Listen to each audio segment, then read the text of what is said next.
ജിൻഡോ പുള്ളിയുടെ കഥനകഥകളെല്ലാം കൂടി സാബുവിനോട് പറയുന്ന കാഴ്ചയായിരുന്നു ലൈവിനകത്ത്. പിന്നെ ജിൻഡോയുടെ 60 ദിവസത്തെ ബിഗ് ബോസ് ജേണി, അങ്ങനെ കുറെ കാര്യങ്ങൾ സാബുവിനോട് പറയുന്നുണ്ട്.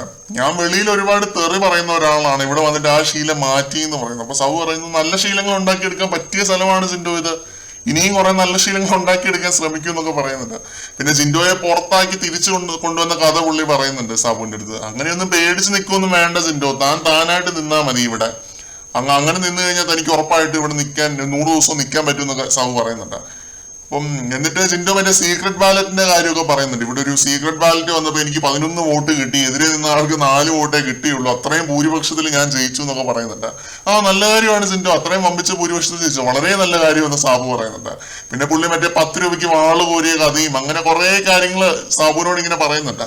അപ്പം എല്ലാവരുടെയും വിജയത്തിന് പിന്നിൽ ഇതുപോലുള്ള കുറെ കഥകളുണ്ട്, അവസാനം ഇവിടെ എത്തിയല്ലോ എന്നിങ്ങനെ സാബു പറയുന്നു.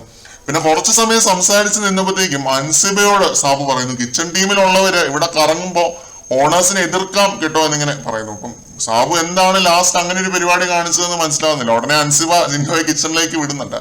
എന്തായാലും അങ്ങനെയാണ് ആ ഒരു ടോക്ക് അവസാനിച്ചത്. സാബു ജിൻഡോയെ ലാസ്റ്റ് അവോയ്ഡ് ചെയ്ത പോലെയൊക്കെ എനിക്ക് തോന്നി, സംസാരിക്കാൻ ബുദ്ധിമുട്ടുള്ള പോലെയൊക്കെ ഫീൽ ചെയ്തു.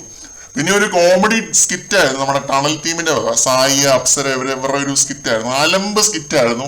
പണിയെടുപ്പിച്ചിട്ട് സാബു പിന്നെ കോയിൻ ഒന്നും കൊടുക്കുന്നില്ല, അതൊരു വിറ്റായിരുന്നു. ഈ അലമ്പ് സ്കിറ്റിനൊക്കെ കോയിൻ കൊടുക്കാനാണെങ്കിൽ പിന്നെ കോയിൻ കൊടുക്കാനേ ടൈം ഉണ്ടാകുന്നുള്ളൂ. അതുകൊണ്ട് നൈസായിട്ട് അവരെ കൊണ്ട് പണിയെടുപ്പിച്ചിട്ട് കോയിൻ കൊടുക്കാതെ സാബു മുങ്ങുന്നുണ്ട്.